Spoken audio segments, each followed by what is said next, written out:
భారతీయ సంప్రదాయంలో సనాతన ధర్మంలో ఏదైనా భగవంతుడి అనుగ్రహాన్నే భావన చేస్తారు. ఆఖరికి కొత్త బట్ట కట్టుకోవలసి వచ్చిందనుకోండి, కొత్త బట్టకి కొద్దిగా పసుపు పెట్టి కట్టుకుంటారు. ఈశ్వర, ఇది మీ అనుగ్రహం, నాకు ఒక కొత్త బట్టనిచ్చి నేను ఈ బట్ట కట్టుకుని సంతోషంగా తిరగడానికి మీరు అనుగ్రహించారు, ఇది మీ ప్రసాదంగా స్వీకరిస్తున్నానంటారు. వేరొకరికి ఏదైనా ఇచ్చారనుకోండి, ఇచ్చినప్పుడు నేను ఇస్తున్నాను, వాడు పుచ్చుకుంటున్నాడు కాబట్టి వాడు తక్కువ నేను ఎక్కువ అన్న భావనతో ఇవ్వరు.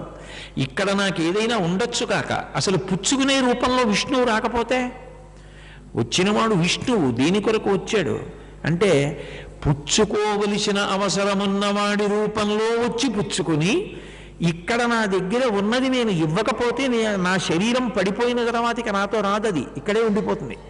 కానీ ఇక్కడ నేను ఇచ్చినదేదో అది పుణ్యంగా మారి నాతో వస్తోంది. పుణ్యంగా మార్చి నాకు ఉత్తర జన్మలలో సుఖాన్ని కల్పించడానికి శ్రీ మహావిష్ణువే నా ఎదురుగుండా వచ్చి నిలబడ్డారు. కాబట్టి పుచ్చుకుంటున్నవాడు నన్ను అనుగ్రహిస్తున్నాడు.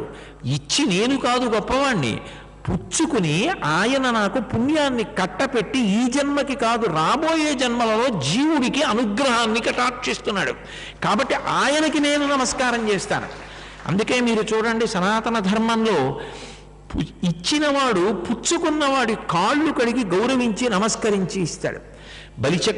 చక్రవర్తి అంతటి వాడు 3 అడుగుల నేల దానం చేయవలసి వస్తే వామనమూర్తికి విప్రాయ ప్రకట వ్రతాయ భవతే విష్ణుస్వరూపాయతే తత్ప్రామాణ్య విధే త్రిపాదస్య ధరణిం దాస్యామి యంచం క్రియాక్షిప్రుండై ధనుజేశ్వరుండు వడుగున్ చేసాచి పూజించి బ్రహ్మప్రీతం అని ధారబోసె భవనం ఆశ్చర్యమం పొందగా. బలిచక్రవర్తి అంతటి వాడు వామనమూర్తికి 3 అడుగుల నేల దానం చేసినప్పుడు ఆయన కాళ్ళు కడిగి, రమ్మా మానవకోత్తమ లిమ్మా నీ వాంఛితమ్ము లేదనకిత్తు రమ్మా అడుగుల ఇటురా నిమ్మా కడగంగ వలయు నీటికి తడయం అని కాళ్ళు కడిగి చేతులలో నీటిధార విడిచిపెట్టి బ్రహ్మప్రీతం అని ధారబోసె భవనం ఆశ్చర్యమం పొందగాన్. తాను అనుభవించిన భగవంతుని యొక్క ప్రసాదంగా, తాను ఒకరికి పెట్టినా భగవంతుని యొక్క ప్రసాదంగా, అంతే తప్ప నేను ఇస్తున్నాను అనేటటువంటి అహంకారంతో ఇవ్వడం అన్న మాటే ఉండదు. ఇచ్చేటప్పుడు కూడా అంత వినయం, తాను అనుభవించేటప్పుడు కూడా ఇదంతా ఈశ్వర ప్రసాదము అన్న భావనతో అనుభవించడం. అప్పుడు బంధించడానికి ఏముంది? ఎప్పుడూ భక్తి కొనసాగుతూనే ఉంది. భక్తికి పూజా మందిరమే ప్రదేశములైతే ఒక రోజు మొత్తం మీద పూజా మందిరంలో మీరు ఎంతసేపు కూర్చోగలరు? అది సాధ్యం కాదు. ఏది చేస్తున్నా భగవంతుడితో అన్వయం పొందడం. శంకర భగవత్పాదులు సౌందర్యలహరిలో చేసిన శ్లోకానికి అద్భుతమైన అన్వయం చేశారు ఒకప్పుడు పరమాచార్య స్వామి గారు. జపో జల్ప శిల్పం సకలమపి ముద్రా విరచనా గతి ప్రాదక్షిణ్యా క్రమణమశనాత్యాహుతి విధి ప్రణామ సంవేశ సుఖమఖిలమాత్మార్పణ దృశా సపర్యాపర్యాయ స్తవ భవతు ఎన్నే విలసితం అంటారు. నేను మాట్లాడిన మాటలన్నీ కూడా పరదేవతానుగ్రహం, అందుకని మంత్రములగుగాక. 84 లక్షల జీవరాశులలో మాట మాట్లాడగలిగినటువంటి ప్రాణి మనుష్యుడొక్కడే. అమ్మవారు నాకు మాట్లాడగలిగిన శక్తినిచ్చింది కాబట్టి నా మాట ద్వారా నేను ఎప్పుడూ ఎవరిని బాధ పెట్టడం కానీ చిన్నబుచ్చడం కానీ చెయ్యను. ఇది నాకు అమ్మవారిచ్చిన శక్తి అని ఎవడు భావన చేసి మాట్లాడుతున్నాడో, అమ్మవారిచ్చినటువంటి ఆ వాగ్వైభవాన్ని అంత జవాబుదారీతనంతో వాడుకుంటున్నాడో వాడి వాక్కులన్నీ మంత్రములే. ఎవరు తినేటప్పుడు నేను తింటలేదు, ఈ పదార్థాన్ని పృథ్వీలోంచి నాకు అందించినటువంటి వాడు పరమాత్మ, దాన్ని పచనం చేయడానికి నిజానికి అగ్నిహోత్రుడంతటి వాడు పాచకుడుగా నా ఇంటికి రావడమా సాధ్యమా? నాకు హవ్యం వహతి దేవానాం కవ్యం కవ్యాసినామపి పాకంచ కురుతే వహ్ని శంకరస్యైవ శాసనాత్ అంటారు లింగపురాణంలో. అగ్నిహోత్రుడు వచ్చి నాకు వంట చేసి పెట్టి పదార్థాన్ని పచనం చేసి రుచి వచ్చేటట్టుగా చేశాడు అంటే అది ఈశ్వరానుగ్రహం. అందులో రుచిని పెట్టి దాన్ని నేను భోగం అనుభవించడానికి నాలుక మీద రసాంకురములను పెట్టి రుచి చూసి ఆనందం అనుభవించగలుగుతున్నానంటే ఈశ్వరుడు పెట్టిన వ్యవస్థ. లోపలికి వెళ్ళిపోయినటువంటి పదార్థం పప్పు, కూర, పులుసు, పచ్చడి కక్కితే నేనే తినను. అటువంటిది లోపల ఇన్ని కలిసిపోయిన పదార్థాన్ని ఆయన అహం వైశ్వానరో భూత్వా ప్రాణినాం దేహమాశ్రిత ప్రాణాపాన సమాయుక్తం పచాన్యన్నం చతుర్విధం. 4 విధాలైన ఆహారాన్ని పచనం చేసి జీర్ణం చేసి శక్తిగా మార్చి మిగిలిపోయిన పిప్పి దుర్గంధభూయిష్టమైతే 9 కన్నములు కొన్ని లక్షల రోమకోపములున్న దుర్వాసన బయటికి రాకుండా నిగ్రహించి తెల్లవారేటప్పటికి సంవరణీకండరములు సడలిపోయి మిగిలిపోయిన పిప్పి బయటికి వెళ్ళిపోయేటట్టు చేస్తున్నవాడు పరమాత్మ. ఆయన అనుగ్రహం లేనినాడు శరీరం ఎట్లా నడుస్తుంది అసలు? అందుకని భగవంతుని యందు భక్తితో చేసినటువంటి భావ పరంపరలు ఏమున్నాయో అది భక్తి. దానికి పూజాగృహం ఒక్కటే పరిమితి ఎందుకు అవుతుంది? ఒక్క పూజా మందిరంలోనే ఎందుకు కూర్చోవాలి అంటే పూజ చెయ్యొద్దని నేను అంటలేదు. ఇక భగవంతుని యందు కృతజ్ఞతాభావం ఆగక ఆయనకి ఉపచారం చెయ్యడానికి పూజా మందిరం. నా కొడుకు మీద నాకు చాలా ప్రేమండి అంటే అంత ప్రేమ ఉన్నప్పుడు కాకినాడలో దొరికే కొత్తపల్లి కొబ్బరి మామిడి పళ్ళు వేసవి కాలంలో హైదరాబాద్ వాడికి పంపించకుండా నేను ఎట్లా ఉండగలను? అంత ప్రీతి నీకు ఈశ్వరుని యందు ఉన్నప్పుడు, అన్నిటి యందు భగవంతుని యొక్క ఉపకారమును దర్శించినప్పుడు పూజ చెయ్యకుండా ఎట్లా ఉండగలవు? ఆయనకి ఉపచారం చేసి కృతజ్ఞత చెప్పకుండా ఎట్లా ఉండగలవు? అప్పుడు నీకు నిజానికి పూజా భక్తి అన్నమాట పూజా మందిరానికి ఎట్లా పరిమితం అవుతుంది? ఏది చేస్తున్నా ఈశ్వరుడు గుర్తొస్తాడు. ప్రహ్లాదోపాఖ్యానంలో ప్రహ్లాదుడి గురించి చెప్తూ అంటారు, పానీయంబులు త్రావుచున్ కుడుచుచున్ భాషించుచున్ హాసలీలా నిద్రాదులు చేయుచున్ తిరుగుచున్ లక్షించుచున్ సంతత శ్రీనారాయణ పాద పద్మయుగళీ చింతామృతాస్వాద సంధానుండై మరచన్ సురారిసుతుడే తద్విశ్వమున్ భూవరా. పానీయంబులు త్రావుచున్, మంచినీళ్ళు తాగితే భగవంతుడు ఎందుకు గుర్తొస్తాడు అంటే వీధిలో ఉన్నవన్నీ చూస్తూ ఉంటాను, అదిగో అదైపోయింది ఇదైపోయింది, ఇంట్లో ఈ వస్తువు అయిపోయింది ఆ వస్తువు అయిపోయింది అంటాను. కానీ నిజానికి ప్రాణములు దేని మీద ఆధారపడతాయి? నీటి మీద ఆధారపడతాయి. అమృతం వా ఆపహ అని సంజీవనం సమస్తస్య జగత సలిలాత్మిక భవ ఇత్యుచ్యతే మూర్తిర్భవస్య పరమాత్మనః అంటారు వ్యాసుల వారు లింగ పురాణంలో. నీటి మీద ప్రాణములు ఆధారపడి ఉంటాయి. అటువంటి నీరు శరీరంలో అయిపోతోంది, నీళ్లు తాగు తాగు అని దాహం రూపంలో చెప్తున్నవాడెవరు? భగవంతుడు. త్రాగితే నీరు చాలా తొందరగా ప్రాణములను నిలబెట్టడానికి కడుపులోకి చేరుకోవాలి. నీటికి ధర్మం ఏమిటి? పల్లానికి వెళ్ళాలి. కడుపు పైకి తల కిందకి భగవంతుడు పెట్టుంటే అట్లా కాకుండా ఎంత దయాళువు, కడుపు కిందకి తలపైకి పెట్టి తాగిన నీళ్లు వెంటనే కిందకి వెళ్ళిపోయేటట్టు చేస్తున్నాడే. నీరు పల్ల మెరుగు నిజము దేవుడెరుగు. నీరు కిందకి అగ్ని కిందకే పెడితే అగ్ని ఎలా రగులుకుంటుంది? వంట ఎలా చేస్తాం? అగ్ని పైకి లేవాలి, నీరు కిందకి వెళ్ళాలి. ఈ ధర్మం పెట్టి దానికి అమరికగా సరిపోయేటట్టుగా శరీర నిర్మాణం చేసి నిర్వహిస్తున్నటువంటి ఆ శ్రీ మహావిష్ణువుకి ఏమిచ్చి రుణం తీర్చుకుంటావు? కాబట్టి ప్రహ్లాదుడికి ఏది చేసినా భగవంతుడు గుర్తొచ్చేవాడు. అది భక్తి తప్ప ఏదో ఒక్క పూజా మందిరంలోకి వెళ్ళినప్పుడు మాత్రమే నాకు భగవంతుడి జ్ఞాపకానికి వస్తాడు కానంటే మిగిలిన సమయాల్లో భగవంతుడి జ్ఞాపకానికి రావడానికి అవకాశం ఎక్కడుంటుందన్న మాట అన్వయం అయ్యే అవకాశమే లేదు. ఎప్పుడూ జ్ఞాపకం వస్తాడు ఆ భక్తి ఉన్నవాడికి. అదిగో అటువంటి స్థితి కలిగి ఈశ్వర ప్రసాదంగా దేన్నైనా అనుభవిస్తున్నవాడెవరో వాడి యందు కల్మషములు ఉండే అవకాశం ఎక్కడుంది? విషంతో పాలిచ్చినదే కల్మషరహితమైపోతే ప్రేమతో అన్నీ భగవత్ప్రసాదమని అనుభవిస్తున్నవాడు చిట్ట చివరికి కష్టమే రానివ్వండి. ఏ జన్మలో ఎంత పాపం చేశానో ఇక్కడతో తీసేశాడు. కానీ ఈశ్వర నీ పాదముల యందు భక్తి మాత్రం తొలగిపోకుండా చూడు. నేను సేవింపగ నాపదల్పడమని నిత్యోత్సవం పప్పని జనమాతృండనని సంసార మోహంబు పైకొనని జ్ఞానము కల్గని గ్రహగతులు కుందింపని మేలు వచ్చిన రాణి అవి నాకు భూషణములే శ్రీకాళహస్తీశ్వర.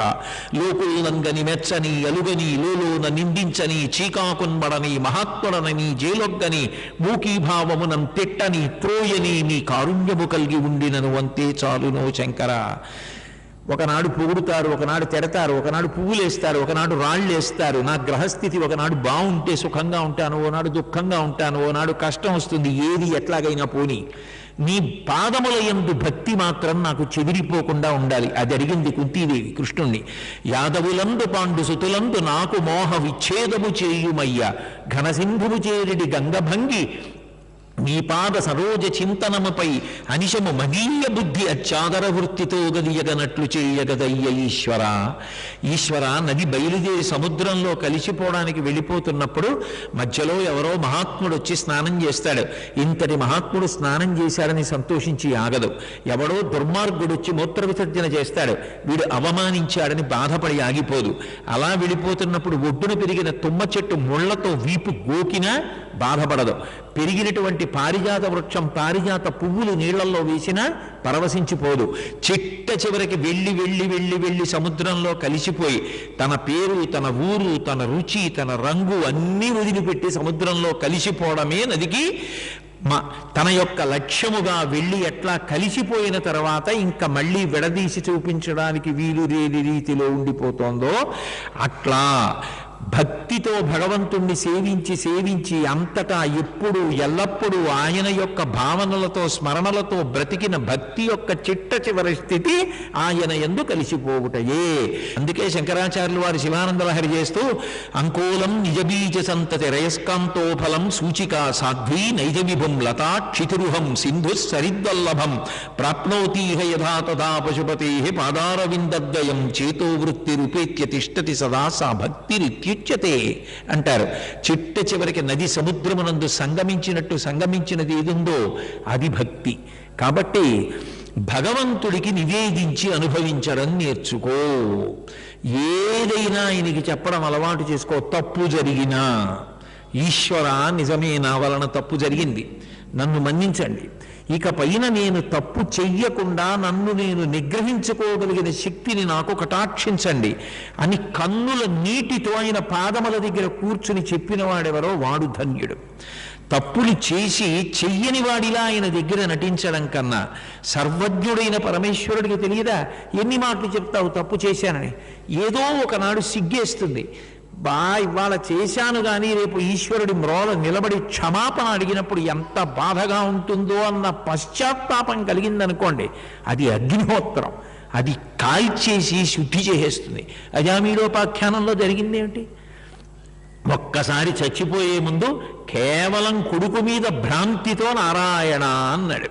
అదేం భగవంతుణ్ణి పిలుద్దామని పిలవలేదు, కానీ కేవలముగా చచ్చిపోయే ముందు పిలిచాడు. కానీ భగవన్ నామానికి ఉన్న గొప్పతనం అటువంటిది. విష్ణు దూతలు వచ్చి చెప్పారు, అందున చచ్చిపోయే ముందు చెప్పాడు. ఇదేం మాటలా?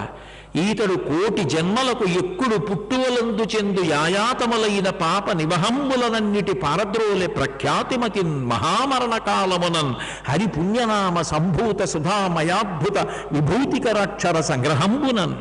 అందున మరణకాలంలో భగవంతుడి యొక్క పేరు పలకడం అంటే మాటలా? మరణకాలంలో పలికాడు కాబట్టి ఇతని సంచితం కూడా దగ్ధమైపోయింది. ఇంకా మీరు ఇతన్ని ఎలా తీసుకెడతారు?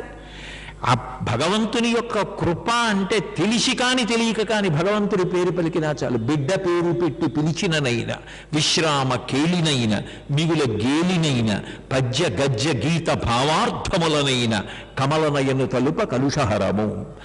ఆఖరికి పిల్లల పేరు పెట్టి పిలిచిన ఆడుకుంటూ ఆడుకుంటూ మీరు శివుడి పక్షం, మేము విష్ణువు పక్షం అని ఇటువైపు కొన్ని పేర్లు అటువైపు కొన్ని పేర్లు పెట్టుకుని ఆడుకున్న, గేలి చెయ్యడం కోసం భగవంతుడి యొక్క పేరు వాడిన, పద్య గద్య గీత భావార్థములనైన భగవంతుని యొక్క నామము కథ ఉన్నటువంటి గ్రంథాన్ని కానీ లేకపోతే అటువంటివి చదవడం కానీ అర్థం చెప్పడం కానీ తెలిసి కానీ తెలియక కానీ ప్రయత్నం చేసినంత మాత్రం చేత అది వెంటనే భగవంతుని యొక్క అనుగ్రహమునకు పాత్రమవుతోంది.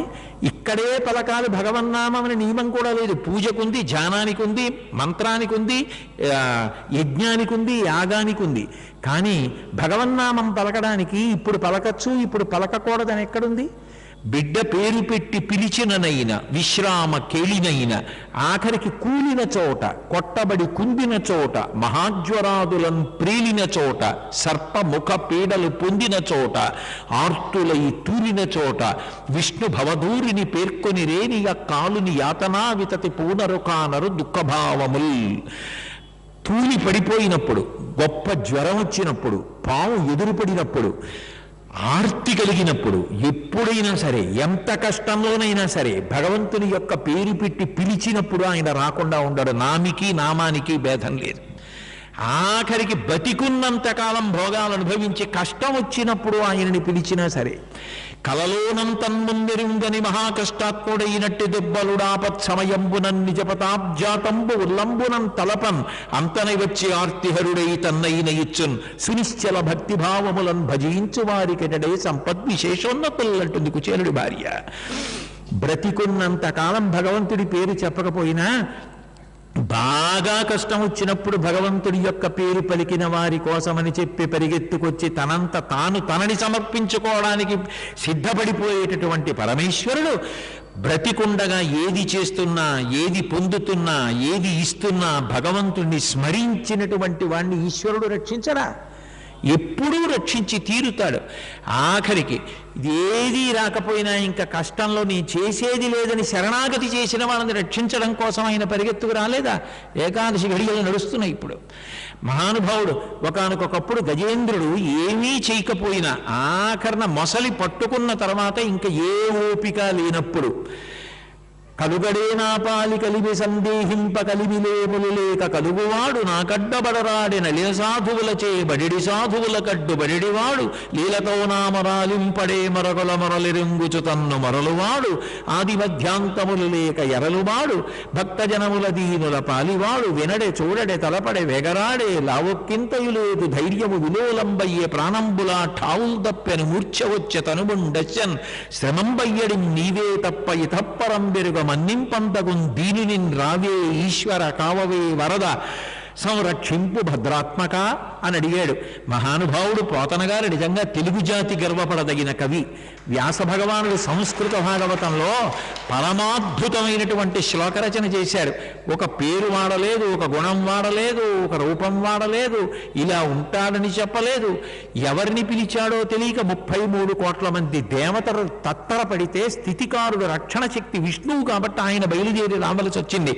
తస్మై నమ పరేశాయ బ్రహ్మణే అనంతశక్తియే అరూపయోరు రూపాయ నమ ఆశ్చర్యకర్మణే నమ శాంతాయ ఘోరాయ మూఢాయ గుణధర్మిణే నిర్విశేషాయ సామ్యాయ నమో జ్ఞానగణాయ చ క్షేత్రజ్ఞాయ నమస్తుభ్యం మహాధ్యక్ష సాక్షిణే పురుషాయ ఆత్మమూలాయ మూల ప్రకృతయే నమః సోహం విశ్వసృజం విశ్వమవిశ్వం విశ్వవేదసం విశ్వాత్మానం తరం బ్రహ్మ ప్రణతోస్మి పరమం పదం యోగరంభిత కర్మాణో హృదియోగ విభావతే యోగినోయం ప్రపశ్యంతి యోగీశం తం నతోస్మృహం నమో నమస్తే కిల కారణాయ నిష్కారణాయ అద్భుత కారణాయ సర్వాగమాన్నాయ మహార్ణవాయ నమోపవర్గాయ పరాయణాయ అని వ్యాసుల వారు సంస్కృత భాగవతంలో అంటే ఎవ్వని చేజనించు జగమెవ్వని లోపల నుండి లీనమై ఎవ్వని యందుడిందు పరమేశ్వరుడెవ్వడు మూలకారణం వెవ్వడనాది మధ్యులయుడెవ్వడు సర్వము తానయైన వాడెవ్వడు వాని ఆత్మహో ఈశ్వరుని శరణంబు వేడదన్నని అద్భుతమైనటువంటి ఆంధ్రీకరణ. తనని తాను మరిచిపోయి రావాలని తెలుగు భాగవతంలో ఏనుగు నియమం పెట్టింది. నియమం పెడితే ప్రహ్లాదుడు అడిగితే వచ్చినట్టుగా స్తంభంలోంచి రావడానికి వీల్లేదు, తనని తాను మరిచిపోయి రావాలి. అందుకని రామచంద్రమూర్తే దానిని తెలిగించారంటారు.